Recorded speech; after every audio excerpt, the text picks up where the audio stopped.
사도 야고보는 오늘 지혜와 총명이 있는 사람을 찾고 있습니다. 13절을 다시 보십시오. 너희 중에 지혜와 총명이 있는 자가 누구냐? 그는 선행으로 말미암아 지혜의 온유함으로 그 행함을 보일지니라. 이렇게 말씀하고 있습니다. 야고보 사도는 너희 중에 지혜와 총명이 있는 자가 누구냐?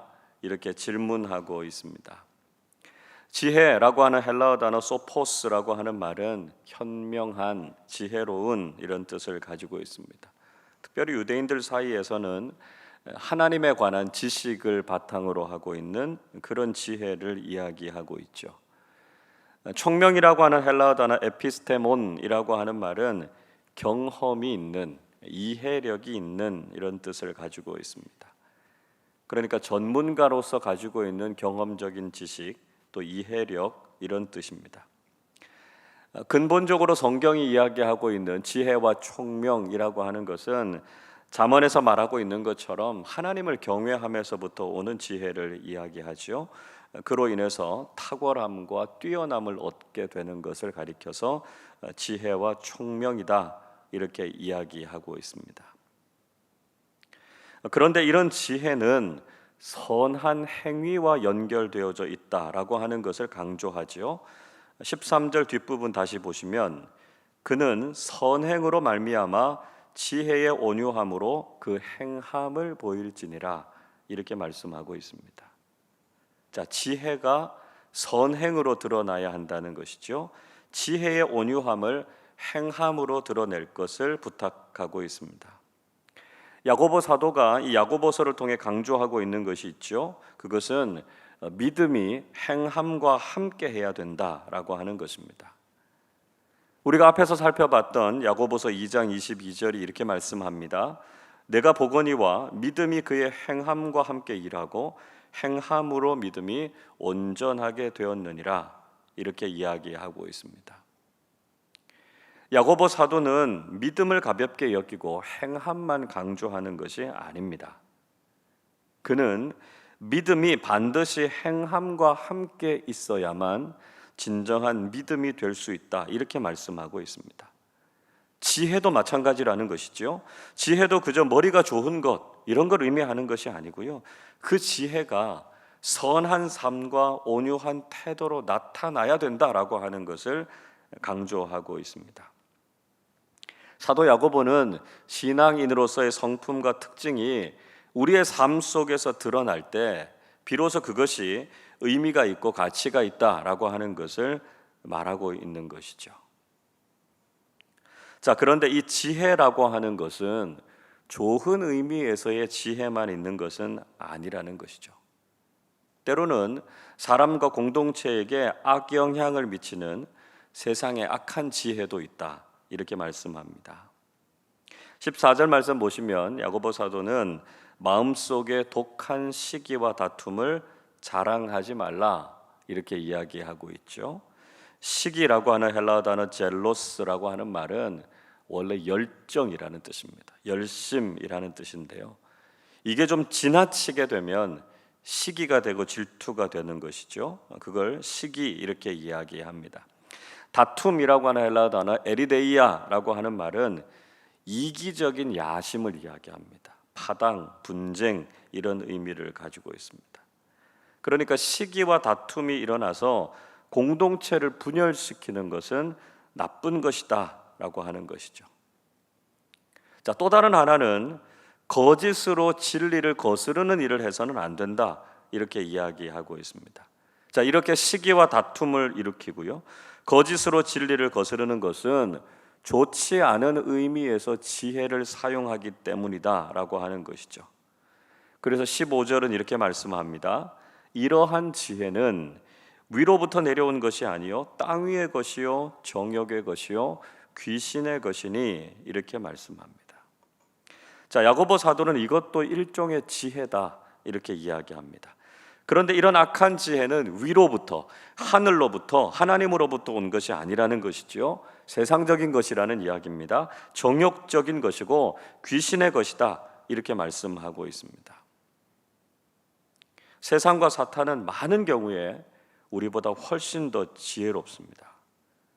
그러나 이런 세상의 악한 지혜는 사람들을 파멸시키고 공동체를 깨뜨리는 일을 하게 된다는 것이죠. 간혹 교회도 세상적인 방식으로 세상의 지식과 경험으로 움직이려고 하는 분들이 있습니다. 그러나 이런 세상의 지혜가 오히려 교회의 거룩함과 정체성을 혼란스럽게 하는 경우가 많이 있죠. 교회는 회사나 세상의 다른 기관처럼 이익을 추구하거나 자신의 성공을 위해서 존재하는 것이 아닙니다. 그런데 이런 세상적인 경영 방식으로 교회를 운영하려고 할 때가 있고요. 교회가 꾀를 내서 세상적인 유익을 추구하려고 하는 경우가 있다는 것이죠. 이런 생각과 이런 방식은 아주 잘못된 것이다라고 하는 거죠. 교회는 이타적인 공동체입니다. 그래서 기업이나 세상의 다른 기관과는 다르게 운영이 돼야 된다는 것이죠. 때로는 세상에서 손해를 보더라도 또 세상적인 방식으로 이해가 잘 되지 않더라도 교회는 선하고 거룩한 지혜를 따라야 한다는 것이죠. 그게 무엇입니까? 하나님의 말씀입니다.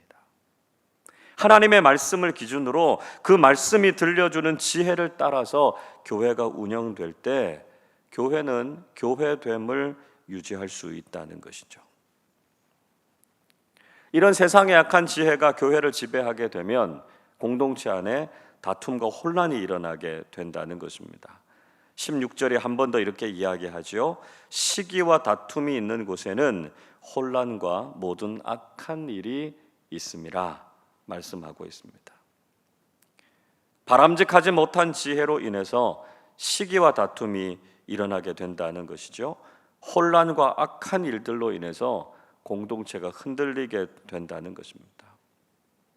지금도 교회가 혼란스럽거나 다툼이 일어나는 중요한 이유는 하늘의 지혜, 즉 성경 말씀을 따르는 것이 아니라 세상의 지혜를 가지고 교회를 이끌어 가려고 하기 때문입니다.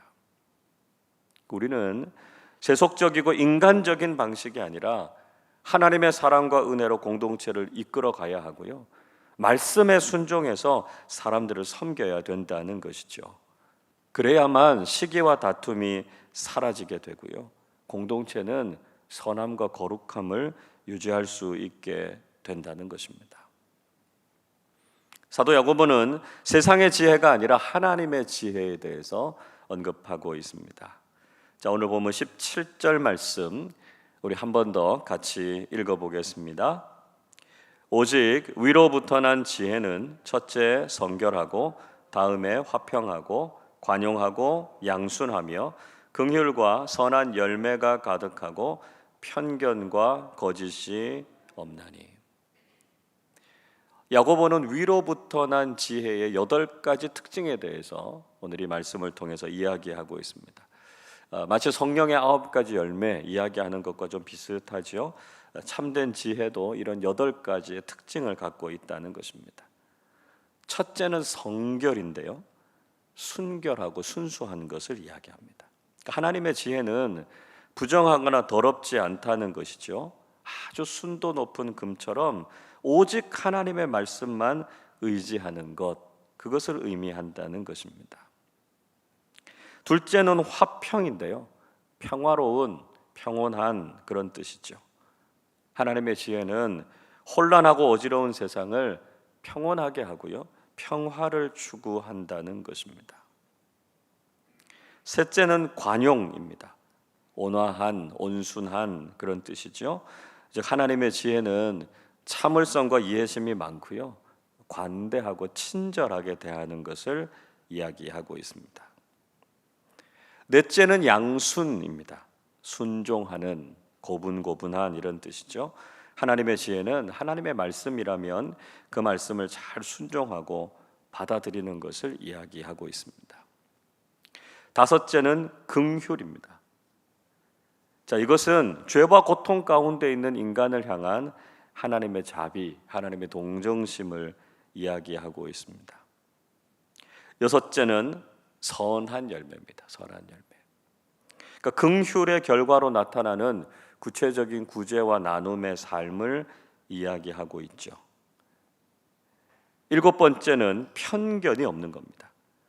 사람을 외모로 판단하거나 선입견을 갖지 않고요, 공평하고 정의롭게 대하는 것, 이게 편견이 없는 것이죠. 마지막 여덟째는 거짓이 없는 것입니다. 진실하고 정직하고 투명하게 살아가는 것, 그런 삶의 모습을 이야기하고 있습니다. 자, 이런 8가지가 바로 하나님께서 주시는 지혜의 특징이라는 것이죠. 이렇게 위로부터 오는 지혜를 가진 사람은 성숙한 그리스도인의 면모를 가지고 있을 뿐만 아니라 공동체의 덕과 유익을 세우는 사람이다 하는 것이죠. 18절은 이렇게 말씀합니다. 화평하게 하는 자들은 화평으로 심어 의의 열매를 거두느니라 말씀하고 있습니다. 하나님께서 주시는 지혜를 가지고 있는 사람들은 공동체를 화평하게 하고요, 화평을 심어서 의의 열매를 거둔다 말씀하고 있습니다. 지혜로운 사람들이 가득한 공동체는 하나님께서 주시는 평화가 가득하게 된다는 것이죠. 그리고 그 지혜를 가지고 삶을 살아갈 때 선하고 의로운 믿음의 열매들을 많이 맺게 되는 공동체가 된다는 것이죠. 주님께서 칭찬하시는 그런 공동체가 된다는 것입니다.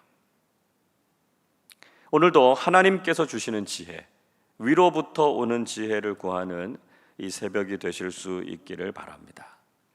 세상의 악한 지혜를 따라가지 말고요, 하나님께서 주시는 지혜를 구하실 수 있기를 바랍니다.